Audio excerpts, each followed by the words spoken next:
Hello YouTube, Sidekick here with another Let's Get You Flying video. We're still focusing on the A-29B as a reasonably easy trainer aircraft. To fly last time, we took it out for an instant action mission, just flew around, got used to the controls. This time we're actually going to do a full flight from cold start all the way back to landing. And I'm going to suggest that rather than use one of the canned missions, let's actually make a mission in the mission editor. A lot of people are afraid of the mission editor, but there's no reason to be. So let's pick a new mission. Let's actually make it on the Marianas map this time. We just need to select the Marianas. Now we're going to zoom in on this airfield here, which is called Rota. All we need to do, ignore everything else. Don't need to get worried about all the detailed stuff you see. Just click on the airplane icon there. And we're going to go over here and select the A-29B from the list. We're going to pick a landing spot. We're going to set it to take off from parking, or take off from ramp. That means it's going to start cold. We make sure that it's in the parking spot that we want it to be.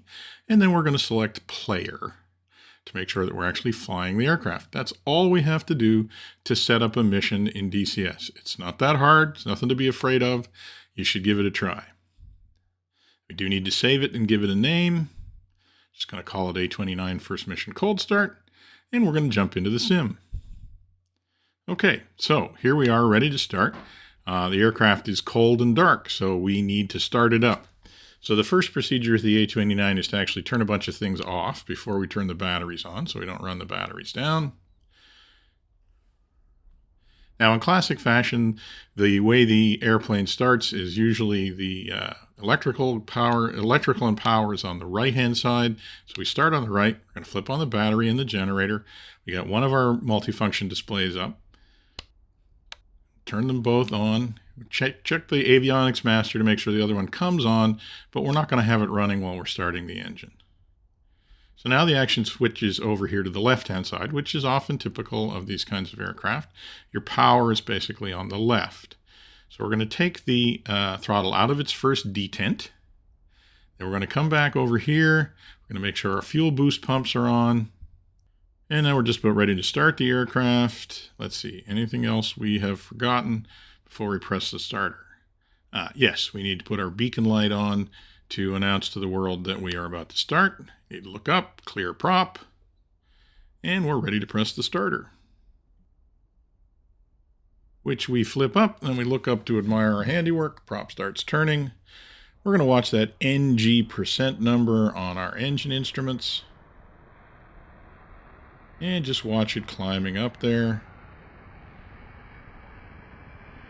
Once it gets up into the mid-20s, we should see the prop start to really spin.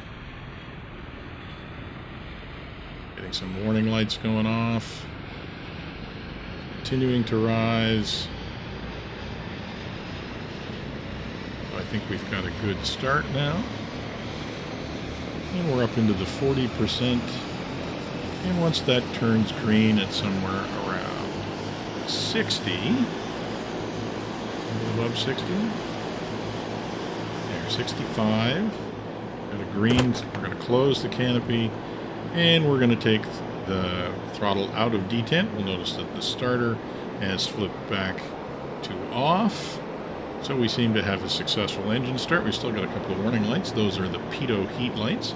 So we're going to turn both of our pitot heat on. We have a primary and secondary pitot heat. Now we have no warning lights. When we are started, we'll turn on our master avionics to make sure that we actually have flight instruments. And we just have to get our parking brake off here. I'm having some trouble doing that by clicking on it. No, it's not off. It's turned, but it's not off. Let's see. Maybe the solution to that is going to have to be to bind the command to the parking brake, which I took a break there and now did. There we get the parking brake off, and we can start the taxi.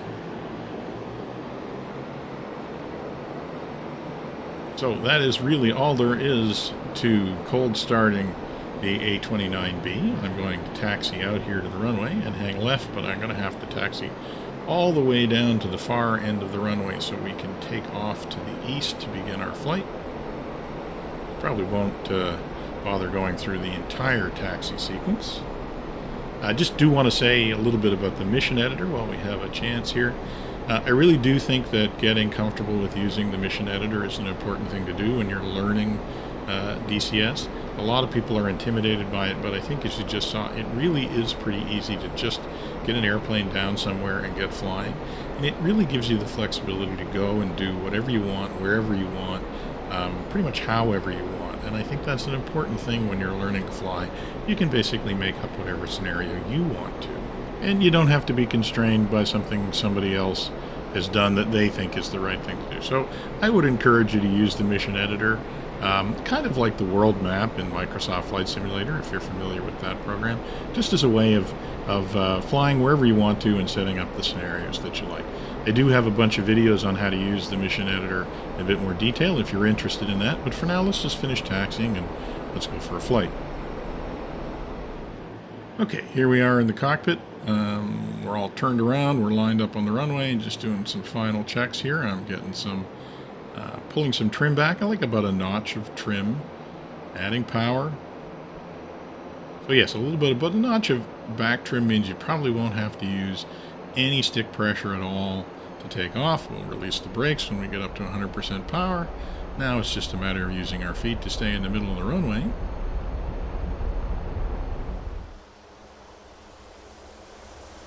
And when she's ready, the nose is going to lift and she's going to come off, and we'll just pull up the gear and the flaps, and away we go. Note that it is important to start taking the trim out once you've taken off. So we're just going to go for a simple flight around the island of Rota today. Just wanted to make this mission on the Mariana's map to point out to you that it is a map that comes free with DCS. So again, no purchase is necessary for any of the things that we're doing here today, and hopefully you'll find that this is, kind of an entertaining way to spend your time. So we're turning to the right, turning south here over Rota. See the island spread out ahead of us, and it wouldn't be fun if we stayed up this high, so we're going to lose some altitude, get down closer to that lovely blue-green water.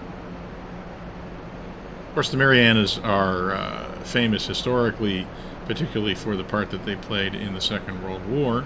I actually did a video on that a while back. I'll see if I can find it and put a link up in the corner there if you want to know a little bit more about the Marianas and the Marianas map. It is a really stunning map. The level of detail is really good. It's quite a bit better than the other free map because it's a lot newer. But of course the land area is a little bit smaller. But there are lots of airports, so there's lots of opportunity to go flying in the Marianas. So as you can see, we're getting down here close. You can actually see the rocks and the surf on the coast. And we'll get down nice and close to this little point and hang a right. You can even see that we're causing a little bit of a wind disturbance on the waves there. That's pretty cool. Hop up over this little point. And then we're going to point at that ridge, and we're going to take it up over top of the ridge. And we're going to do a tactical turn at the top. And we're basically going to go right back down over the other side of the ridge. So we're going to roll inverted and pull down right over the ridge to try and avoid getting any higher than we have to. And instead of pushing the nose forward, we're going to pull it down by rolling inverted. So as we go over the top, we roll over the ridge, pull it down over the other side, and come right down back to the ocean on the other side. And if that isn't a good way to spend your day, I don't know what is. Just especially try that in VR. It's pretty impressive. Okay, so now we're just going to go along this this hill on the left is called the Wedding Cake Mountain, and there's a village here called Song Song, and we're just going to take it up and start thinking about going back to land, and that's going to be all we're going to do for our first flight. Now, landing in the A-29B. You want to follow a fairly simple set of steps. I'm not going to go through any complicated procedures. I said we weren't going to do that. The first thing you want to do is get slow enough to get the gear and the flaps down. Once you get slow enough, you want to get your angle of attack figured out, and you're going to do that by putting the flight path vector in the middle of the staple, and you'll see that in a minute. Once you've got your flight path vector sorted out, you're going to align to the runway, And once you've aligned to the runway, you're going to move the flight path vector onto the end of the runway using only your throttle.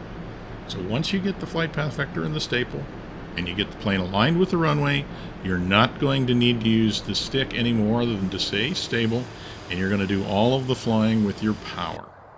So let's see if we can make that work in practice here. So as you can see, we got the gear down and the flaps down. So when we come back to the cockpit, you're going to see the flight path vector. It's in the middle of the staple now. Now I'm going to stop making inputs on the stick because I just want it to stay there other than to get lined up. I'm going to move that flight path vector. It's a little bit low. I'm going to move it up by just using power. So if you watch the power dial, you'll see that I'm adding and subtracting power continuously, just jockeying the power, trying to get the flight path vector roughly even with the end of the runway. And I'm just coming a bit to the right here because we're a little bit far left. And once I'm lined up on the runway, I'll swing back down the center of the runway.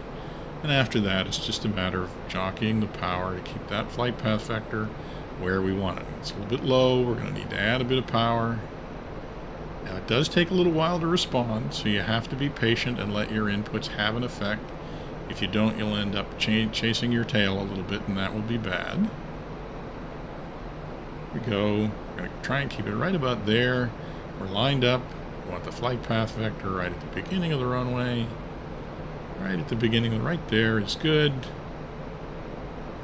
Good.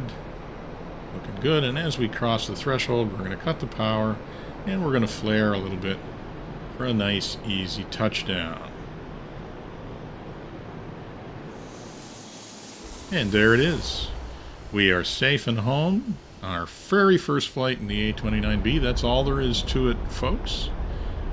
Took us, what, about 12 minutes to make a mission and fly it in DCS. Didn't cost us a dime, and I think that it was a good time. I hope you enjoyed this video.